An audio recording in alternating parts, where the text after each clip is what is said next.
What we have here is an easy target for fearmongers to score political points due to the problems of the global radiophobia epidemic. Is it a problem that Japan is releasing water that is safe to drink into the ocean? Certainly we don't want to see nuclear radioactive materials being distributed into the ocean frequently. The Rational View is a weekly series hosted by me, Dr. Alan Scott, providing a rational, evidence-based perspective on important societal issues. Produced by Soapbox Media. The world needs evidence-based public policy now more than ever. Making the right decisions should not be partisan politics. Please help spread The Rational View by going to patron.podbean.com/therationalview. Together, we can make a better future. Hello, and welcome to another episode of The Rational View. I'm your host, Dr. Al Scott. In this episode, I want to investigate Fukushima wastewater, the controversy, and the polarized response. What is the controversy? Well, the operator of the Fukushima Daiichi nuclear power plant in Japan is planning to dump over 1 million tons of radioactive wastewater into the ocean.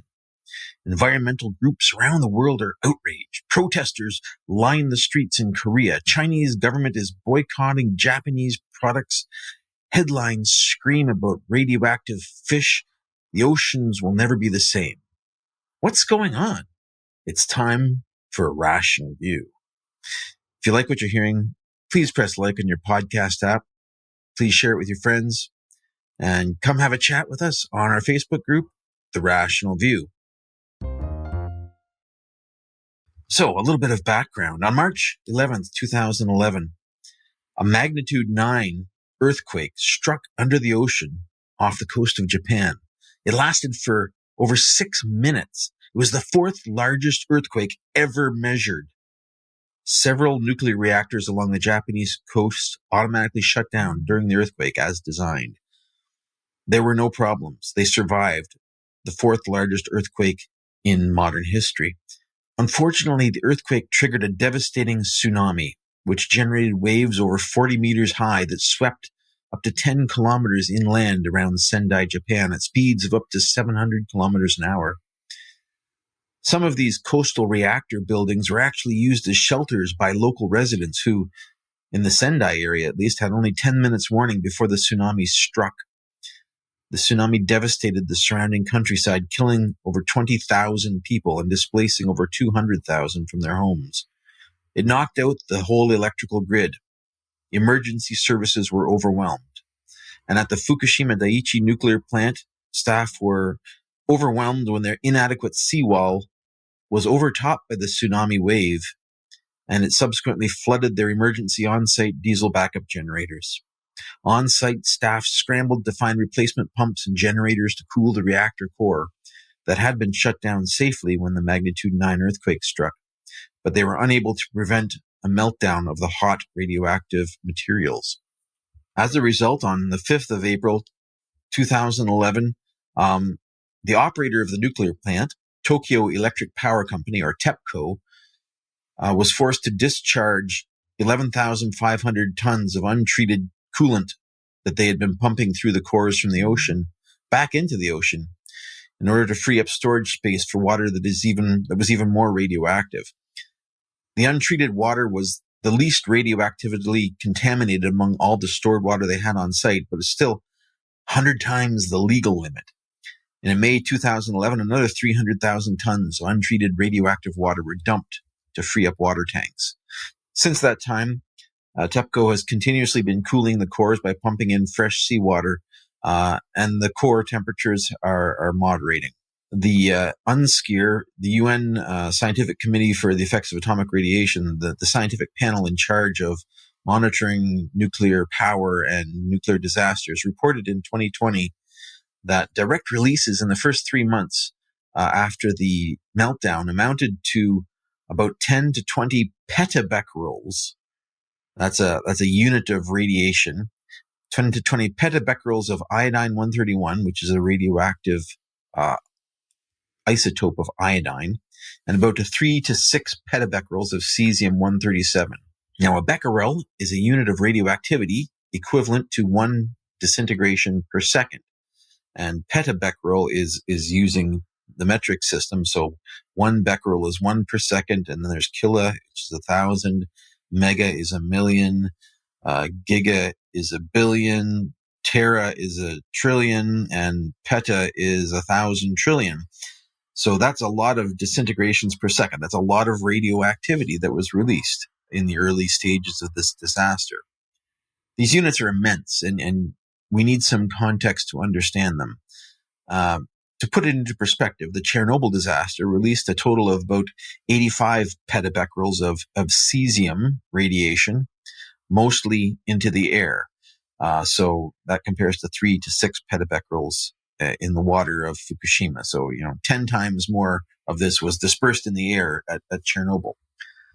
Long-lived isotopes from open-air nuclear weapons testing have contributed another significant amount of radiation to our environment. So there is a lot of radiation in our environment. Nuclear weapons testing has 400 petabecquerels, roughly, of radiation in the biosphere. These pale, however, in comparison to natural sources of radiation around us and in the ocean. Uranium and potassium are dissolved in the ocean water from the rocks underneath, and these contribute roughly 39,000 petabecquerels and 15 million petabecquerels to the ocean, respectively. So at this point, natural radiation dwarfs man-made radiation in the environment. However, man-made radiation is a pollutant that can add up and in concentrated areas cause health problems.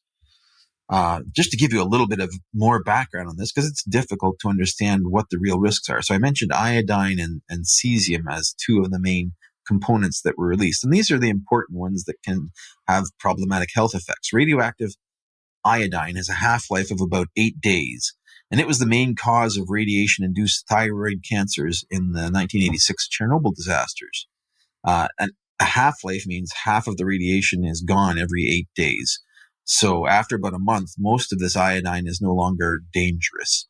But in the first month, you need to be very careful of what you eat because iodine can fall out on the grass. Cows can eat it. It can get into cow's milk.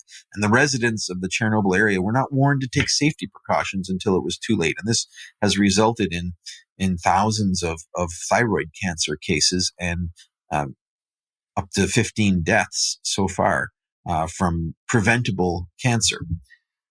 The cesium, however, is maybe a more problematic health effect. It's one of the most problematic hazards associated with nuclear disasters and nuclear radiation in particular, as it does bioaccumulate up the food chain.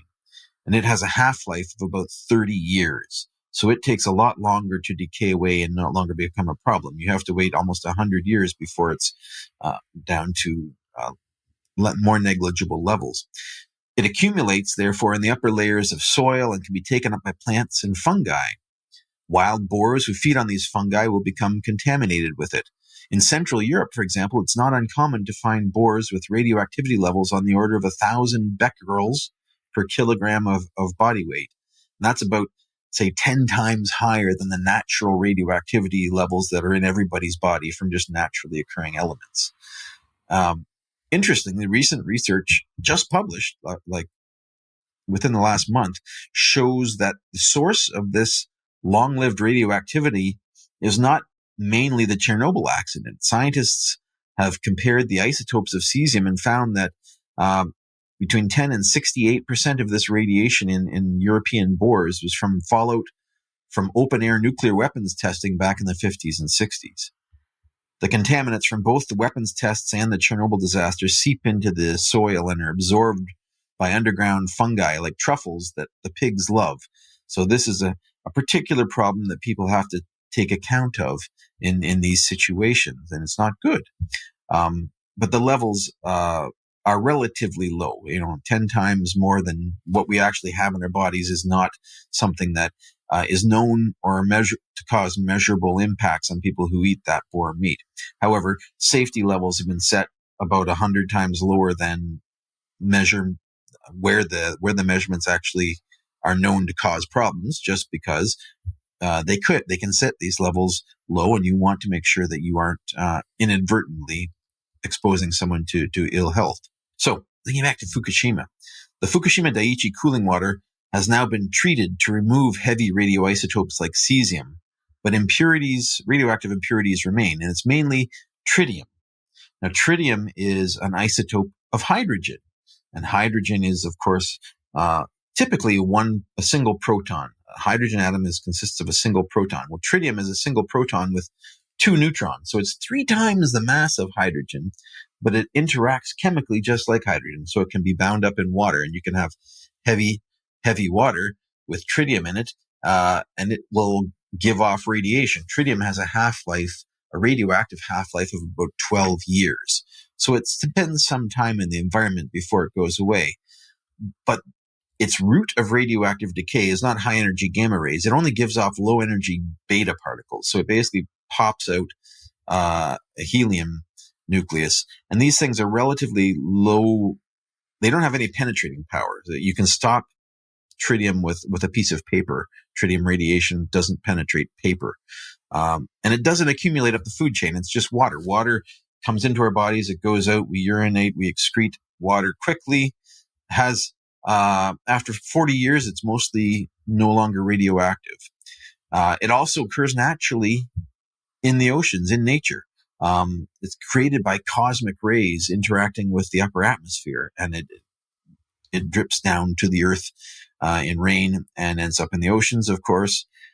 So Fukushima, TEPCO, the company that operates Fukushima, has been collecting the cooling water from the cores in tanks. There's a couple hundred tons accumulating every day since the meltdown in 2011.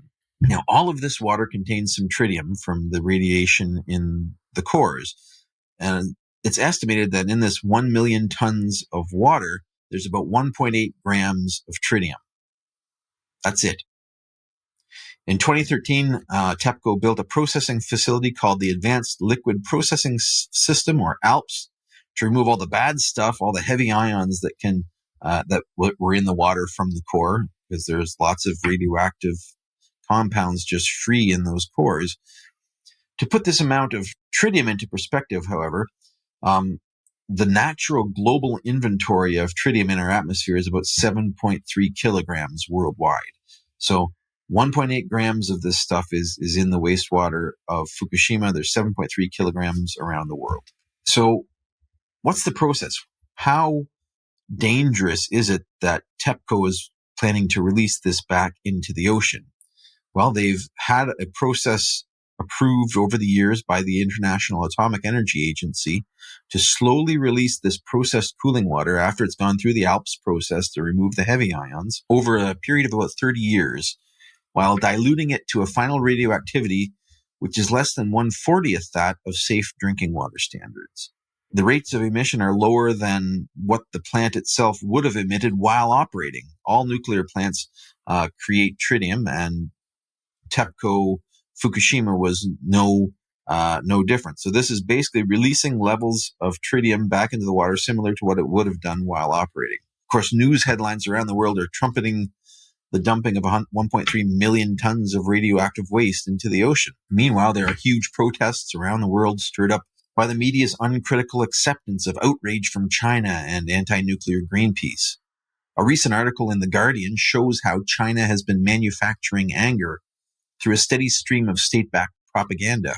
Fake or misattributed videos have claimed sea life is turning up dead on the beaches, that there have been mass protests, and that a Japanese official who drank the treated water from Fukushima at a 2011 press conference had died.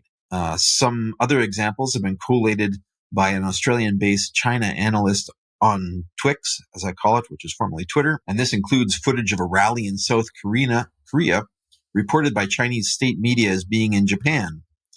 And fake news about a Japanese politician apparently suggesting Chinese visitors should be made to eat shellfish from Fukushima.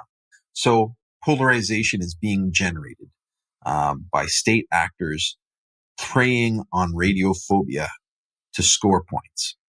What else do we know about this manufactured storm of media?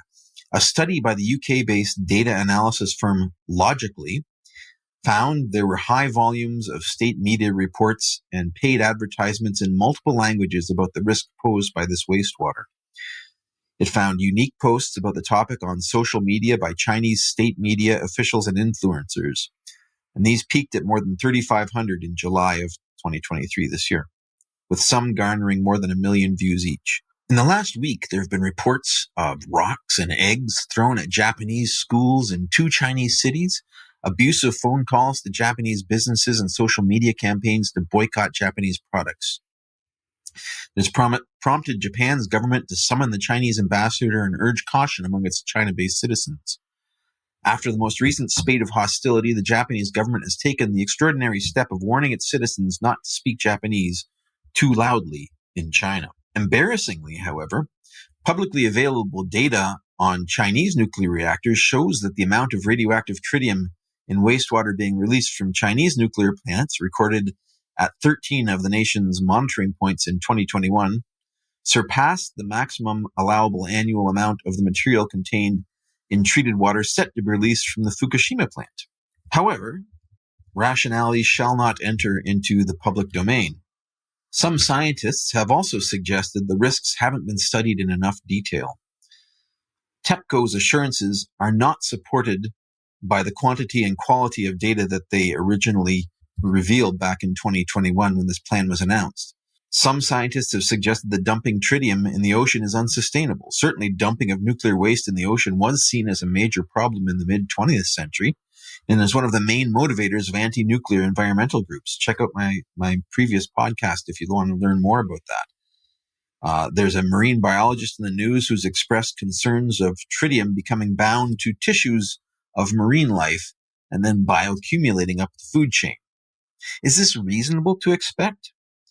I did a quick search of scientific literature on organically bound tritium, and I found a 2019 study on rats that were fed relatively high levels of tritiated water in the kilobecquerels range.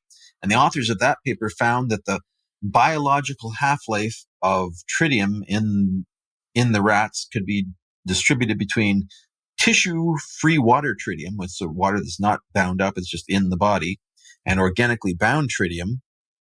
And the half-life of these things in the body was about 2.1 and 5.9 days, respectively, before it gets re-emitted to the environment.